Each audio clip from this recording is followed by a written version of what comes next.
Welcome to DC.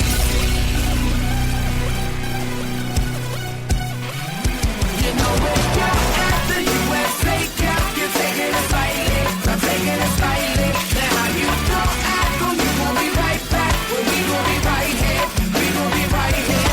We ain't going nowhere. Welcome to DC.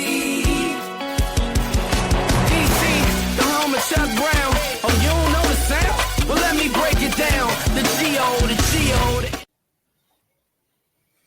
All right, it is the Big Douglas Show. We're going live here on a Monday.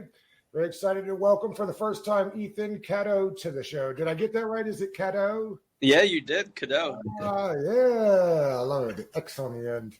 Very good. Who does great work for NBC Washington. Ethan, you were at the practice on Saturday.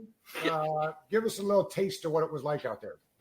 Yeah, the fan atmosphere was a lot better than I expected. Honestly, the lower bowl was pretty full across both sides. The club level even had a decent fan turnout. So I thought that was awesome. I will say the field also looked the best I've seen the FedEx Field grass in forever, maybe ever, to be honest. It was clean. It looked very similar to the new grass they have at the practice facility.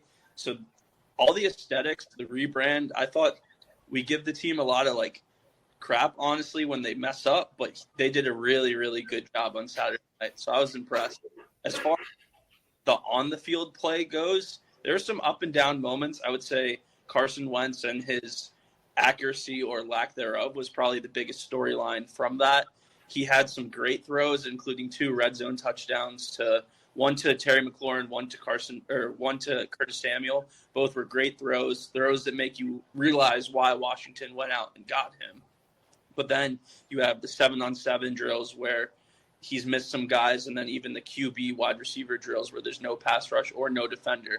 The accuracy is troublesome at times. So that's definitely a storyline to follow and watch through the preseason. They said he's going to play a decent amount on Saturday. I'm not sure how much, but sounds like he's going to get more than just one series that we're typical to. So that's definitely something to keep an eye on.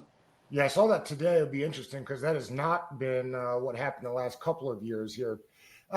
Nick is back in the co-host chair today. Nick, I'm curious your thoughts. We haven't really talked about this much, but they have done a lot. Like I know right now they're doing the song, right? Has the organization paid too much attention trying to keep, you know who it is, the original Redskins fans that, I think Twitter calls them the Marlboro Light fans.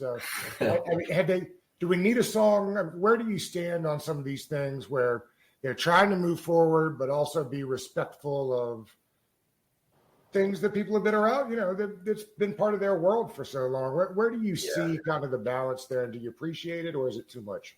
I think that whatever they do, you're never going to appease everybody. Like, it doesn't matter what you do. You're just not going to appease the new crowd. You're not going to appease the old crowd. So I think they're trying to balance it. And, if it works, and some people like the song, some people hate it. I mean, again, you're just not going to make everybody like it. So, no, I think they're doing fine with it.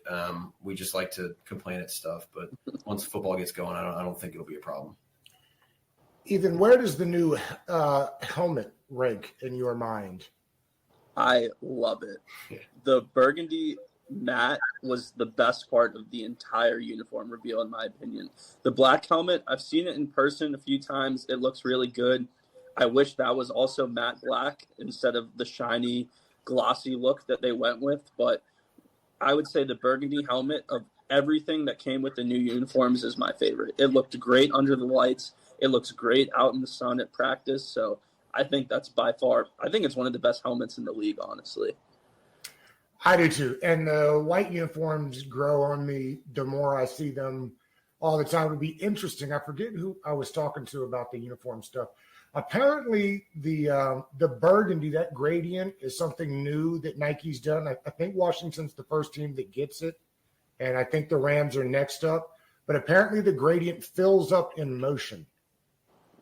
So while they're running, it should look like a solid color on game day. So I'll be interested to see how that works out.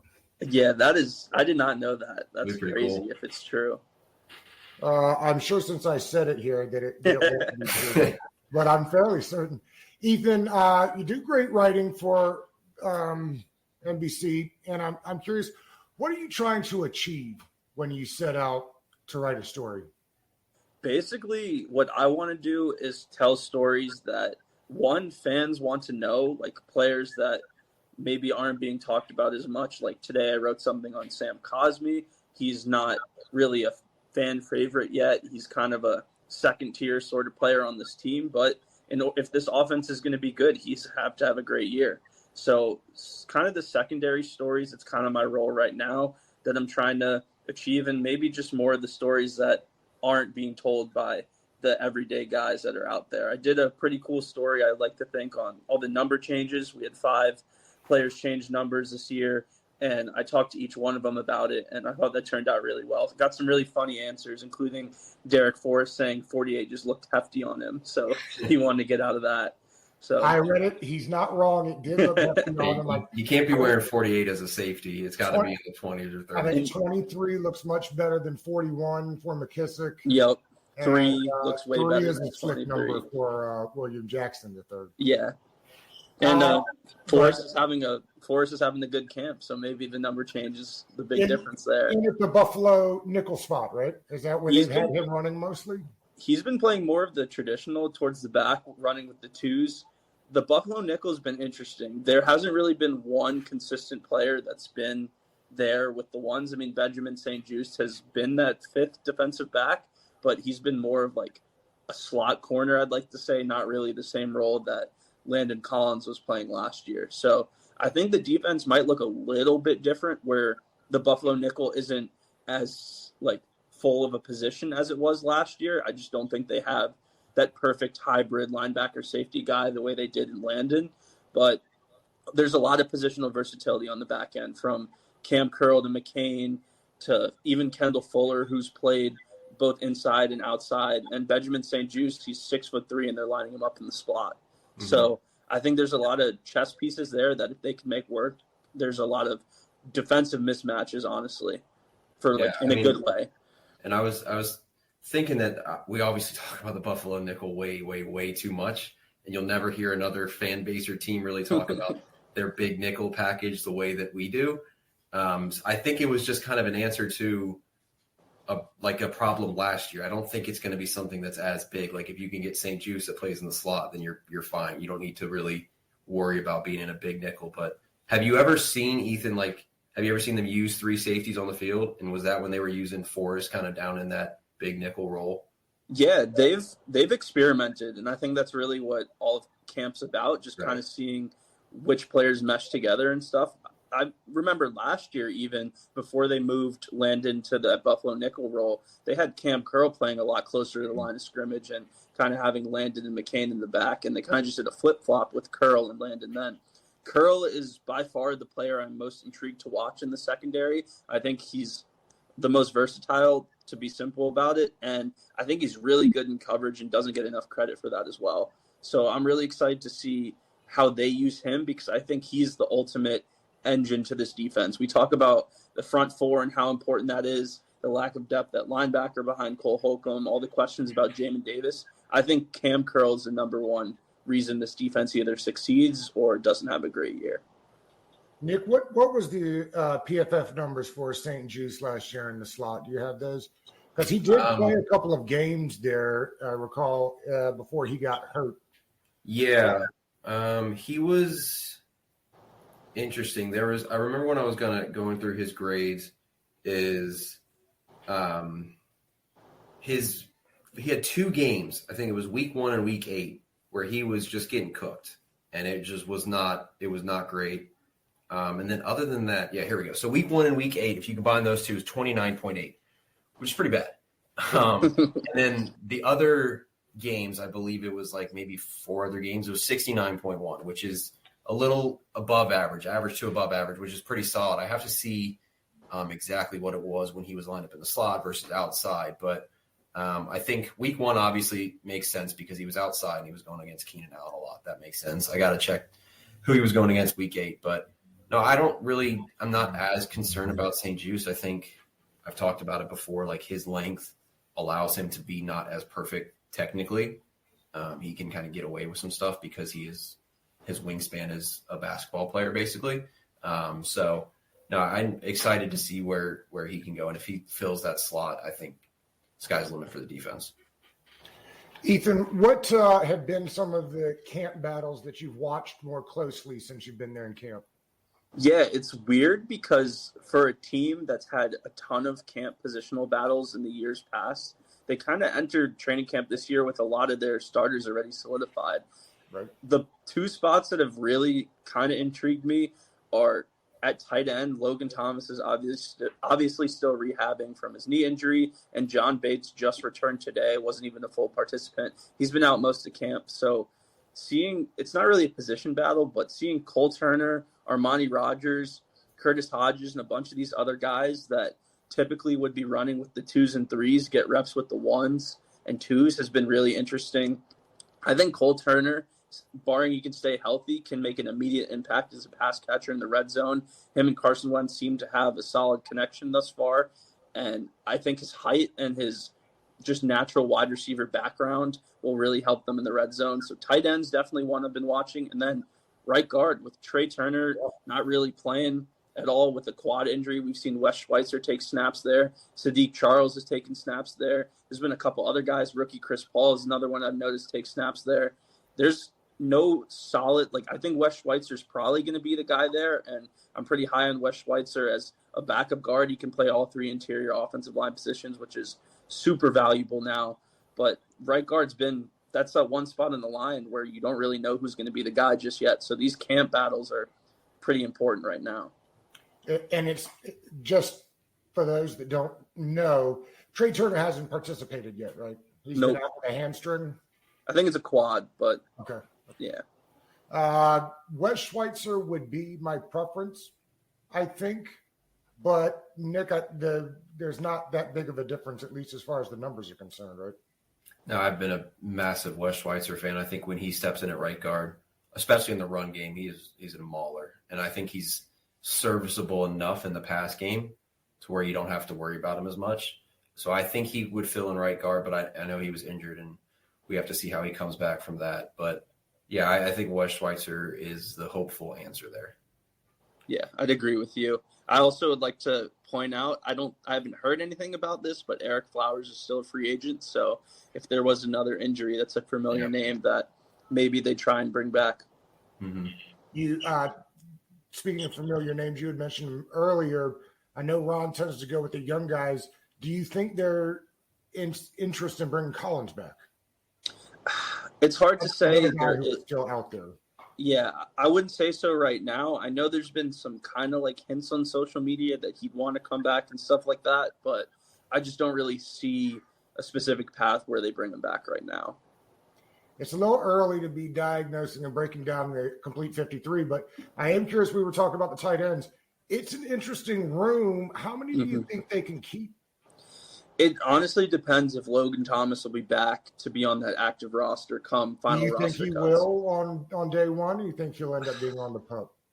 When camp opened, I was a bit more optimistic. It's 11 practices in, and Ron Rivera was asked about him today and gave the biggest non-answer ever. Just he's coming along well, which typically means it's probably a little bit slower.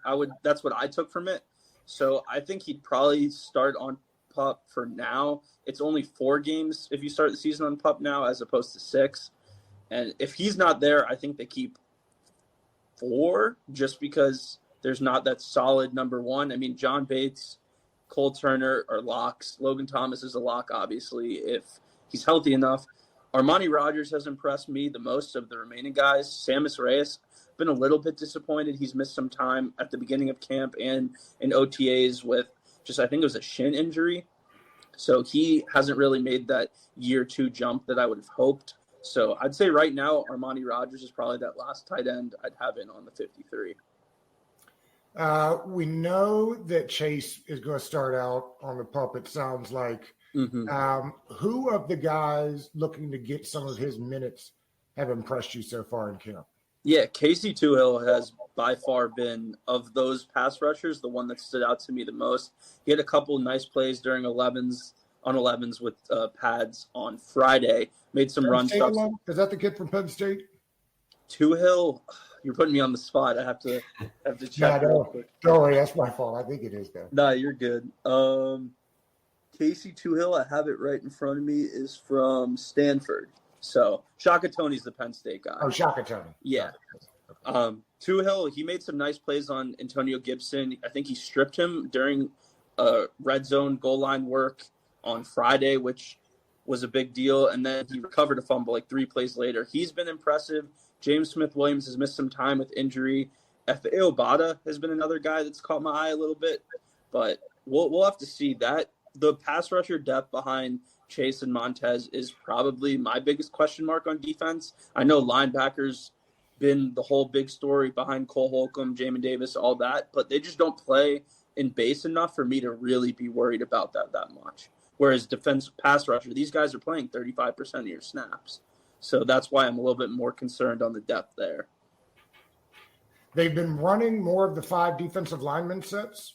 Mm-hmm. You think that's just something they're experimenting with or something we'll see more often? They used it a little bit last year. I like to call it the shark attack defense. Mm-hmm. I'd like it this year just because it makes us more athletic and gets the guys out there that you know, particularly if you're missing out on linebackers. Yeah, I think last year they did it a lot because they wanted to get Ioannidis on the field as much as possible with John Allen and Deron Payne. And Fedarian Mathis, I think it's going to be more of the same. He's not I know he had like 9.5 or 10 sacks his last year at Alabama, but that's not his game. He's a guy who's going to be in the middle, take up double teams, and really make plays in the run game. So if they can get him on the field with Deron Payne and John Allen with pass rushers on the outside, that's a lot of big bodies you have to block up front. And I think especially in short yardage situations, I'm really expecting this defense to hold still. A lot of those 3rd and 1, 4th and 1s, I'm expecting stops because just they have a lot of talent up there and big bodies that should be really effective in the run game. Yeah. I mean, I'm not a huge fan of putting more defensive linemen on the field instead of corners, but they use it a lot to kind of combat the run-heavy teams and heavy jumbo personnel kind of stuff. It's basically similar to a bear front, and it's just – I don't know. I don't know if you should be using that, but again, you're playing a lot more run-heavy teams this year, Mm-hmm. and you have to use it in some areas, and it will definitely help your kind of lack of talent at the linebacker position to have more of those guys eat up more gaps and stuff. So, yeah, I'm not a massive fan of taking off another DB, but that's just me. Speaking of DBs, is that we say linebacker seems like it, right? But if we all agree that they don't use them enough for it to be a concern, is corner then the biggest depth concern on the team? Not for me. I would still go back to defensive line or defensive pass rushers mainly. But for me, I think your top 3 corners are all really solid. Kendall Fuller's had as good of a camp as anybody. It's kind of been slept on the last few days. I feel like early on in camp he was getting a lot of love, but he's continued that high level of play. William Jackson's missed a few sessions, but he was looking a lot better before I think he tweaked his like hamstring or something. As long as he's healthy, he should be good to go. And we were talking about Benjamin St. Juste earlier. I really like his skill set paired with where they're going to play him in the slot in that big nickel spot. So, yeah, I think the starters there are all due for big years, honestly. And guys like Danny Johnson has impressed me as a depth piece. Corn Elders made plays here and there. So I'm more confident in the tier 2 guys at corner than I am at the tier 2 guys at pass rusher. Let's see. On the receivers side of things, Curtis Samuel is stacking up good days, which makes me feel better about the conditioning line that Coach keeps giving us. Do you feel that way? I did until today. He said that since Samuel's practiced Saturday and Monday, Ron Rivera said today they'll probably ramp him down tomorrow, work on his conditioning and stuff like that. So for me, with Curtis Samuel, you obviously want him practicing as much as possible. And especially after last year, this not like misinformation, but the lack of, I guess, transparency on what's been going on with him over the past year has been kind of frustrating to follow. So the ultimate thing is getting him ready for week 1, right? I don't really care how much he plays in the preseason. Ron's coached him for years before. He's been in the system. He should be good to go. As long as he's healthy and able to play week 1 and not be on a pitch count, which is what we saw last year when he was pretty much ineffective, then I'm not too worried about it. He's flashed when he's played in practices and stuff. He had an awesome juke in week 1 on Benjamin St. Juste that was like probably the highlight of camp so far. So I hope he's able to go because he can be an impact player, but it's just really hard to put full trust in Curtis Samuel right now when he's been so like hurt the last year and a half. Yeah, quickly, like about Curtis Samuel, do you think he plays in the preseason? You think you see him at all? I know you said getting ready for week 1, but I mean, if he's out there practicing, maybe he gets a couple snaps in the preseason. Yeah, I would hope he at least gets a few snaps in the preseason. It sounded like Ron Rivera wants to play the starters, especially Wentz early on. So I'm not sure if he'll play this Saturday, but maybe game 2 on the 20th is the game we see some action in him. But I'd say right now it's too early to tell if we see him in the preseason or not. I remember after the draft last year, Ron said that when they got Cosme in the second round, they didn't expect that he'd make it there. And then again in the third round, when they got Diami, they didn't expect him to make it that far. What are the expectations for Diami this year? Because I know they had high hopes for him that he didn't live up to last year.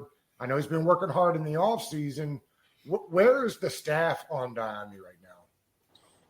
It seems like they're high on him. I mean, with Carson Wentz and his big arm ability, that should only benefit Diami in making plays down the field. I think his yards per catch at North Carolina was 20 plus his final 2 years at UNC, which just shows you his game. The one concern I have about Diami, which honestly is kind of out of his control, so if the whole wide receiver room is healthy on game day, Terry McLaurin, Dotson, Curtis Samuel are going to be active. And then your punt returner, if that's going to be Dax Milne or Alex Erickson, they're going to be active. And then you have Cam Sims and him. One of those guys is probably going to be inactive. And right now, I'd probably say that's going to be Diami, which a second-year, third-round pick, you don't want them to be inactive on game days. And, yeah, he's flashed in practice on deep plays and stuff, but he's also dealt with some injuries too. He's missed some practice as well. So he's really got to put some strong performances in the preseason, in my opinion, to really show why he should be playing, should be getting time with the ones when the season comes around. And he's doing no punt return work. Nope, I haven't seen him field any punt returns.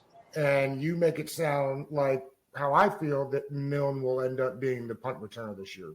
It's either going to be him or Alex Erickson. I'd say in the preseason, those reps will probably matter a lot. I think most fans would probably prefer Milne just because he's a draft pick. He's in year 2.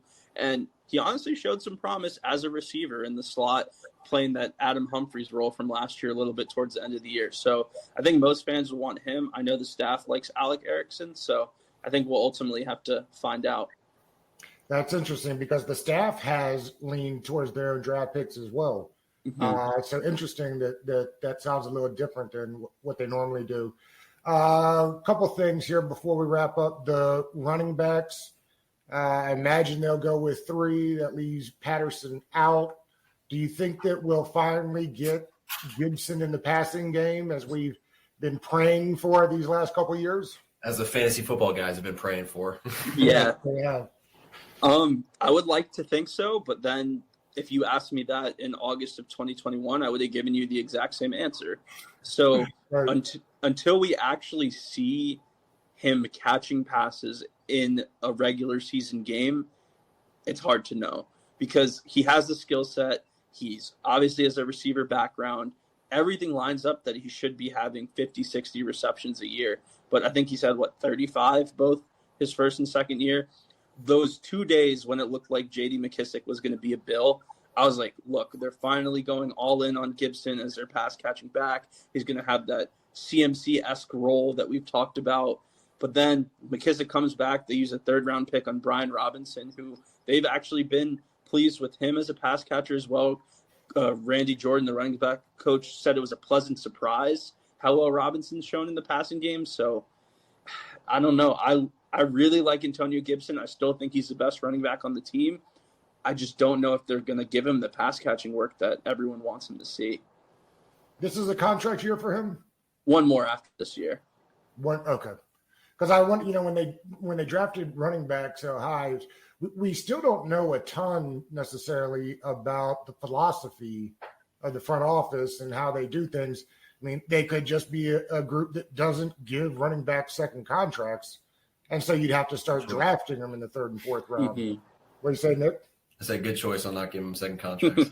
Sorry, that's the PFF side of me coming out. it would be my preferred route too. I mean, guys love the guys and the dudes that they root for, but it doesn't usually make sense to give running backs second contracts. Yeah. I'm curious how much of that was prepping for Gibson's eventual departure.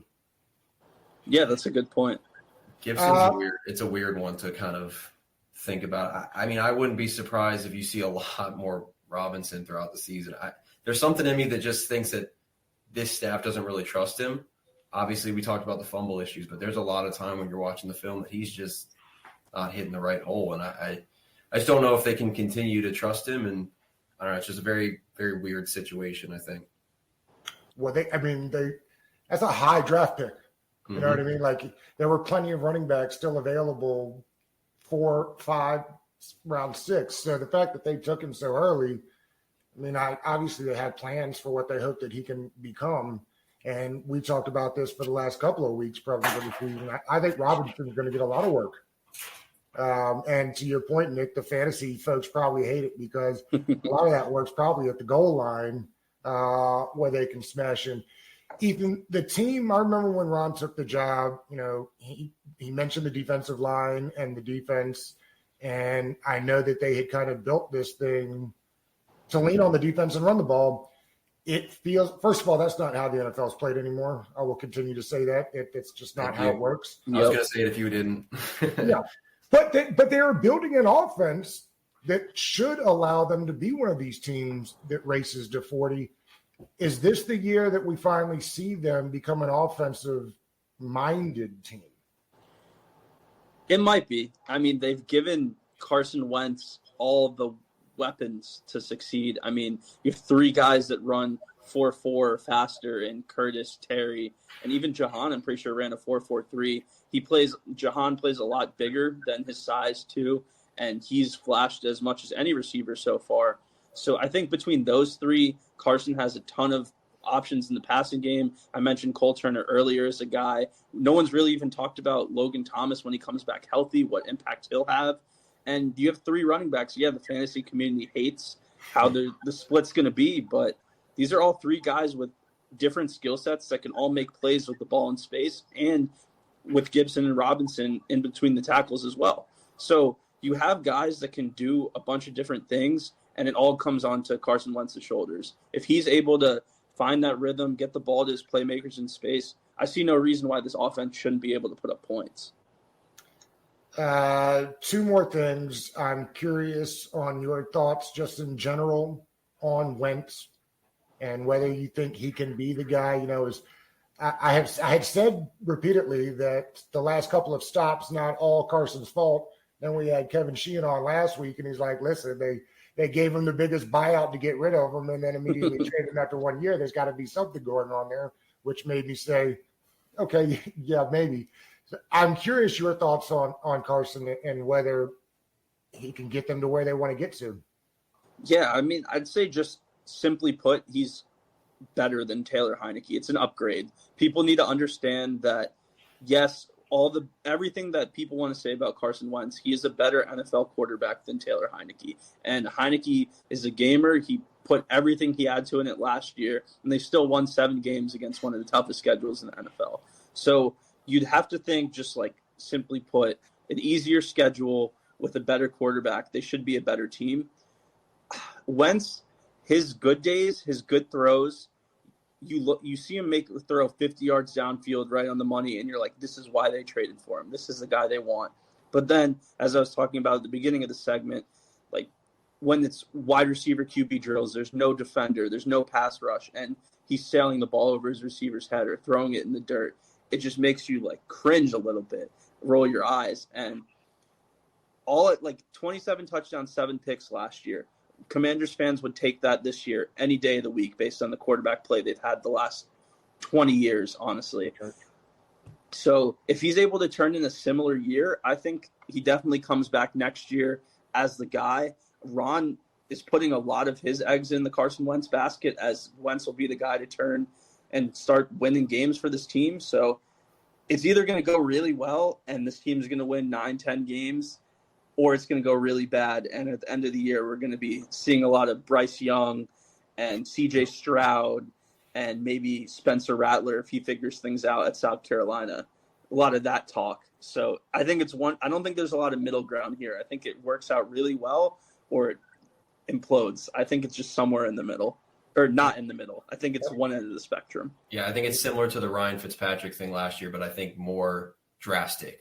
Like Ryan Fitzpatrick, you get good Ryan Fitzpatrick, you get bad Ryan Fitzpatrick, but it wasn't as huge of a gap as Carson Wentz is. Like you said, if you have good Carson, he can be a top 10 quarterback. His best plays are some of the best plays you'll see from a quarterback. His worst plays are some of the worst plays you'll ever see from a quarterback. And so it's going to be an absolute roller coaster from week to week. And that's all I have to basically say about Carson. It's a roller coaster. We'll wrap with this, Ethan. I ask everybody that stops by the show, what will make a good season for you? It's a simple but a loaded question. Yep. I think at this point, if they don't make the playoffs, it's not a successful season. They've been talking about year 3 under Ron as the year they want to make the jump. Yeah, they might have arrived a little bit ahead of schedule in year 1 when they made the playoffs on the heels of one of the worst divisions ever. They got stuck with the first place schedule last year. The hype was way too much in the preseason leading up to the year with the defense. I think this is a year that they actually have to take the step forward in what Rivera's trying to build. Do you think they will? Yeah. I want to sound optimistic and say yes, so I'm going to go with that for now. If you ask me in 2 to 3 weeks, my answer might be different. You ask me in 4 to 6 weeks, my answer could certainly be different. So right now it's camp. Every team is optimistic about the outlook for the season. I'm going to stick with that and say we're going to get good Wentz, and they're going to win 9 games and sneak into the playoffs. I love it. Ethan, man, this was a lot of fun. We appreciate you coming on. Tell the folks at home what you got coming up next. Awesome. Yeah, I appreciate you for having me on as well. This was a ton of fun. I'm working on a Cam Curl story this week that should be pretty fun. I was talking about why I'm so excited for him earlier in the show. And, yeah, just a bunch of other fun stuff coming at my Twitter, Ethan_Cadeaux, and at NBCSportsWashington.com. So stay tuned. It should be a lot of fun. And, Nick, as always, we appreciate you jumping on the show today with us. Yes, sir. No problem. All right. Thank you, fellas. Had a great one. Yep. See you guys. See ya.